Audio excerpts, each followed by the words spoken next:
साथियों नमस्कार।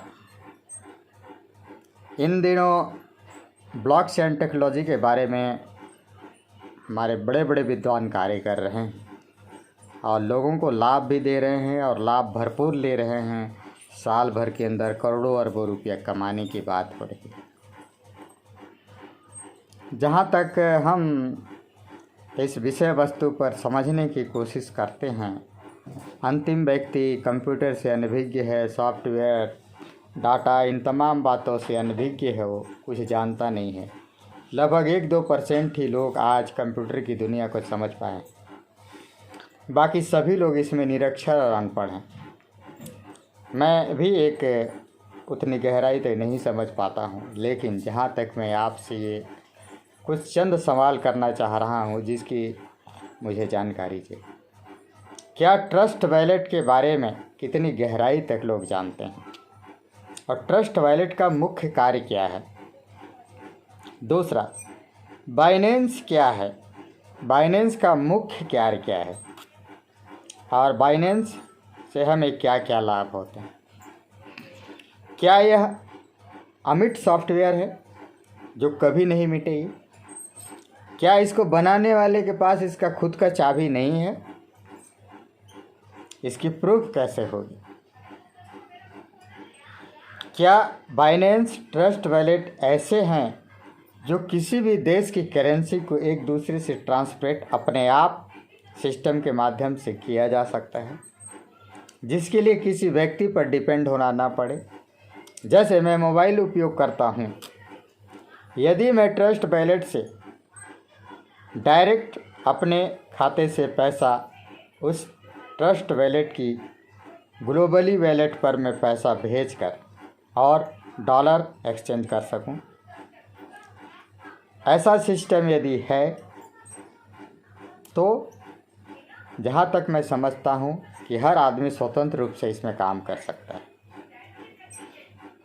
क्या ट्रस्ट वॉलेट और बाइनेंस से पैसा विड्रॉल करने की प्रक्रिया हर व्यक्ति को अपने वॉलेट से विड्रॉल करने का कितना % छूट है?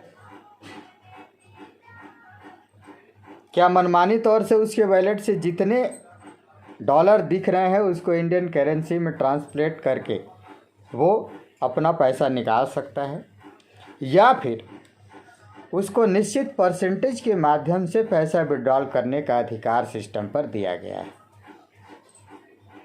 ऐसे कुछ सवाल मेरे दिल दिमाग में आते हैं और जितने भी ब्लॉकचेन टेक्नोलॉजी के प्रोग्राम देखने को मिल रहे हैं, कई ऐसे सिस्टम आए जिसको लोगों ने कहा ये कभी बंद नहीं होगा, इसका कोई माई बाप नहीं है और ये ऑटोमेटिक अपने आप चलता है, आप पैसा निवेश करो। और सामने वाले को पैसा निवेश कराने के लिए किसी तीसरे व्यक्ति पर डिपेंड होना पड़ता है। तो क्या ये उचित है?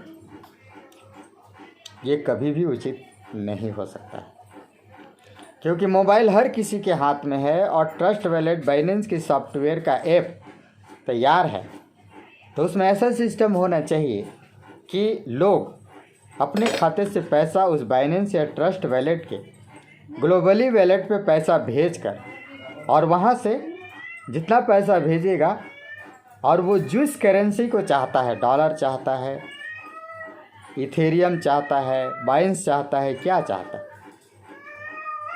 उसके इच्छा अनुसार उसका विड्रॉल मिल जाए और उसके पर्सनल वॉलेट में आ जाए और फिर जब चाहे तो अपने उस डॉलर या बाइनेंस, इथेरियम या कोई भी कॉइन्स हो उसको ट्रांसफ़र करके इंडियन करेंसी में बदल सके या अपने देश की करेंसी में बदल सके। ऐसा यदि कोई सिस्टम तैयार होता है तो मान के चलिए यह एक ओरिजिनल ऑटोपुल ब्लॉकचेन टेक्नोलॉजी का माध्यम माना जाए। सपोज दैट एक कटोरा है और उस कटोरा में सभी लोग पैसे डाल रहे हैं और पानी डाल रहे हैं।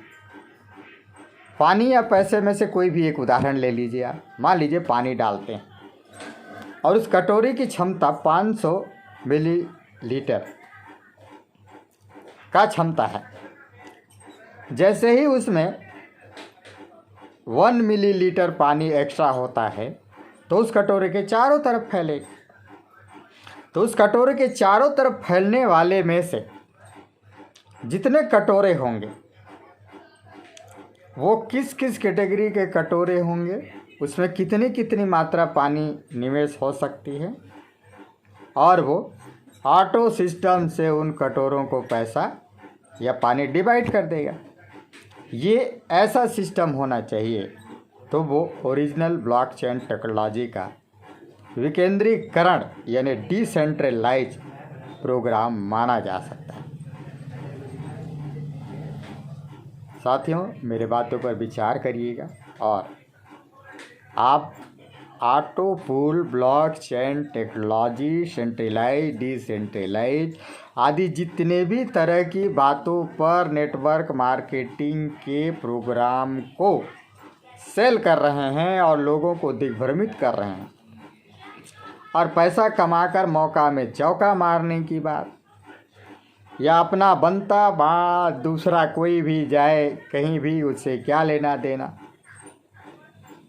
इन तमाम बातों को नज़रअंदाज करते हुए देश में लंबी समय तक चलने वाली प्रोग्राम अंतिम व्यक्ति को भी उसके पैसे निवेश के कुछ समय उपरांत उसके पैसे की रिफंडेबल यानी बैंकिंग सिस्टम पर ब्याज दर जिसको बोला जाता है, ऐसा यदि हर व्यक्ति के पैसे की गारंटी किसी सिस्टम पर है तो वो लीगल प्रोग्राम होगा। अदरवाइज अंतिम व्यक्ति के पैसे यदि काम नहीं करोगे तो नहीं आएगा, नहीं मिलेगा, विड्रॉल नहीं होगा, मंदी चल रहा है, सॉफ्टवेयर अपडेट हो रहा है, ऐसी वैसी बातें करके समय टालकर सिस्टम को कुछ दिन बाद बंद स्थिति में देख पाना और हजारों करोड़ों लोगों का पैसा को गबन कर देना। और लोग तो संतुष्ट वाले व्यक्ति हैं, जब सिस्टम नहीं चलने लगती है तो कहते हैं जाने दो, हमें क्या करना है, थोड़ा बहुत डाल दिए थे, जुआ खेल दिए। तो इसी तरह की मानसिकता के लोग के साथ कुछ ऐसे लोगों की भी मेहनत के पैसे डूब जाते हैं जिनको ज़बरदस्ती लपेटकर या लालच से उसको या व्यवहार से पैसा निवेश करवाकर बाद में वो काम नहीं कर पाता है या आगे उस प्रोसेस को किसी भी तरह से आगे नहीं बढ़ा पाता है तो उसका पैसा डूब जाता है। तो ये सिस्टम कब तक चलता रहेगा? कब तक लोग इस तरह की बातों में काम करते रहेंगे, लोगों को लूटते रहेंगे और मार्केट बिना किसी परफेक्ट व्यापार, बिना किसी परफेक्ट कार या बिना किसी परफेक्ट वजह से पैसा लेन देन करके लोगों को करोड़ों कमाने की लालच देकर